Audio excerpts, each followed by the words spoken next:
आणि साहेब जेव्हा म्हणतात की आपल्याला विधानसभा जिंकायची आहे, त्याच्यावरनं तुम्ही समजून घ्या साहेबांच्या मनामध्ये काय त्या ठिकाणी चाललंय.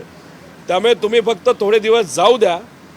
साहेबांच्या मनामध्ये डोक्यामध्ये काय चाललंय हे आज आपल्याला कळता येणार नाही, पण जसं जसं तो त्या ठिकाणी उमेदवार डिक्लेअर होतील तिथंच आपल्याला कळेल की निकाल हा आधीच तिथं लागलेला आहे. दादा एक सामनामध्ये की आजच्या सामनामध्ये संजय राऊतांनी असं म्हटलं जे वरळीमध्ये हिट अँड रन प्रकरण झालं त्याच्यामध्ये या लाडक्या बहिणीची हत्या झाली हिला कधी न्याय मिळणार कसं बघता याच्याकडे, कारण का बऱ्याचपैकी त्यांनी मराठी सिरीज सुद्धा लिहिलेलं आहे. असं कोणी लिहिलं?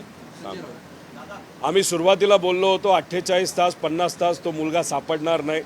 त्याच्या रक्तामध्ये दारू असेल नाही तर अजून काही त्याला वेगळ्या गोष्टीचं सेवन केलं असेल ते सापडू नये म्हणून सिस्टमली सरकारली नेत्यांनी अधिकाऱ्यांनी अशा व्यक्तीला त्या ठिकाणी पाठबळ नेणं नाही तर त्याला 48 ते 50 तास कुठंतरी पाठिंबा दिला आणि त्याला लपून ठेवला असं आमच्या सगळ्यांचं मत आहे.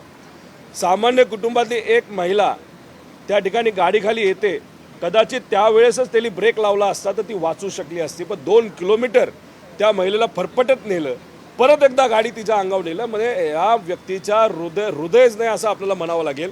पण ह्या सगळ्या गोष्टीमध्ये खरं तर 4 दिवस लागले एकनाथ शिंदे साहेबांना त्या शहाला पदावरनं काढायला, पण ते पदावरनं फक्त काढले, पार्टीतून काढलेलं नाही.